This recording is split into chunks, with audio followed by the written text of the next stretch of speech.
नमस्कार बच्चों। ओके, तो चलिए आज हम लोग पढ़ने वाले हैं क्लास 12th केमिस्ट्री का फर्स्ट चैप्टर सॉलिड स्टेट के जो क्वेश्चंस आंसर है उनको हल कर रहे थे। आपके एनसीईआरटी सॉल्यूशंस को देखना है, ठीक है।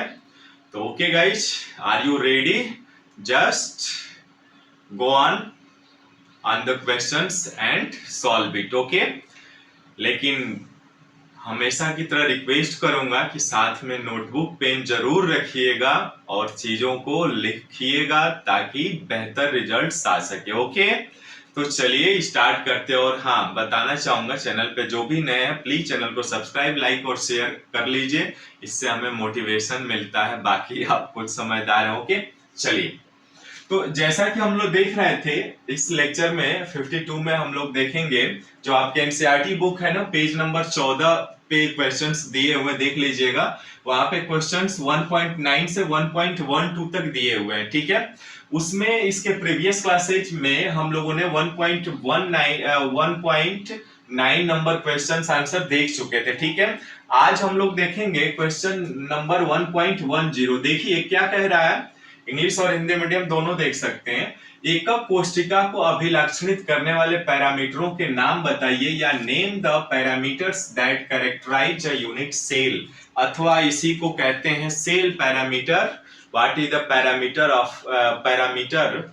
Of a unit cell. Okay, तो हम जानते भी हैं, इसके पहले थ्योरी क्लासेज में हम लोग देख चुके हैं कि सेल पैरामीटर क्या होते हैं। A B C and alpha beta gamma. A B C are the ages of a unit cell and alpha beta gamma angles हैं। ओके, तो उसी चीज को हमें देखना है। जैसे देखिए, हम क्यूबिक यूनिट सेल बनाते थे तो क्या करते थे, देखिए। तो मैं यहाँ कोई एक क्यूबिक यूनिट सेल बना ले रहा हूं, ठीक है।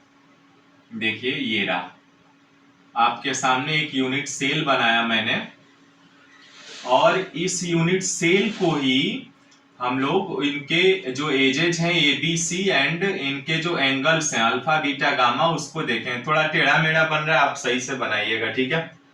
चलिए, तो अब यहाँ पे देखिए हमने क्या देखा, ये क्यूब है हमारे पास, ठीक है। अब इस क्यूब को यदि हम 2 डायमेंशनली डिवाइड करते हैं तो 2 डायमेंशनली क्या डिवाइड करेंगे, यानी इसको मैं बढ़ा दे रहा हूं, थोड़ा दूसरे कलर से दिखा रहा हूं, देखिएगा।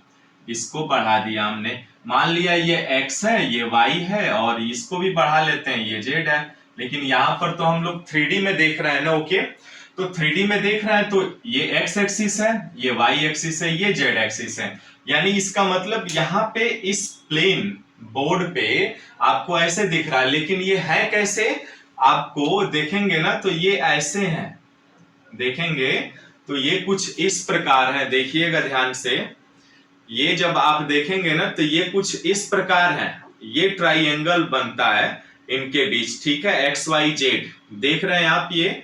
तो इस तरीके से हमने X axis, Y axis and Z axis तीनों को माना। अब यहाँ पे हमने एक्स एक्सिस को मान लीजिए यही ये कह रहे हैं, a unit cell is characterised by the following parameters. हम जानते भी हैं सेल 2 पैरामीटर्स पे आधारित है। पहला कह रहा है the dimensions of unit cell along 3 axes A B C, यानी जो डायमेंशन इसकी भुजाएं होती हैं वो एबीसी होती हैं। वही हिंदी में भी कह रहे कोष्ठिका की कोर की बीमाएं एबीसी परस्पर लंबवत भी हो सकती हैं अथवा नहीं भी हो सकती हैं। ये कंडीशन देखिएगा, पूछता है कभी ऑब्जेक्टिव टाइप एमसीक्यू टाइप जब क्वेश्चन सॉल्व करेंगे ना तो उसमें पूछता है कि क्या एकक कोष्ठिका की जो कोर की लंबाई है, यानी इनकी जो एजेज है ए बी सी, क्या ये लंबवत हो सकती हैं अथवा नहीं। तो लंबवत हो भी सकती हैं, कंडीशन पर डिपेंड करेगा, और नहीं भी हो सकती हैं, ठीक है। और इनके मध्य अल्फा बीटा गामा है, यानी the angles between the edges alpha between B and C. इन्होंने बी और सी को अल्फा मान लिया और बीटा को ए एंड सी, ये आप मान सकते हैं अपने अनुसार भी, ठीक है। चलिए जैसे हम मान लेते हैं, मान लीजिए इसको हमने यहां से यहां तक ये क्या मान लिया, ए, इनकी एजेड डायमेंशन क्या हो गई, ए मान लिया, ठीक है। अब यहां पे हमने इसको मान लिया सी मान लेते हैं, ठीक है। इसको मान लेते हैं बी, या इधर भी मान सकते हैं, ठीक है। अब देखिए ध्यान से, यहां पे चूंकि ये वाला जो एंगल है, अब यहाँ पे ये ए हो गया, इसको ए मान लिया, इसको सी मान लिया, इसको बी मान लिया, है ना। तो ए के सामने वाला हम क्या मान लेते हैं, यहाँ अल्फा मान लेते हैं, ठीक है, ओके। यानी अल्फा क्या होगा, बी और सी का एंगल बन गया, देखिए ध्यान से, बन गया ना, वही चीज लिखा है इन्होंने।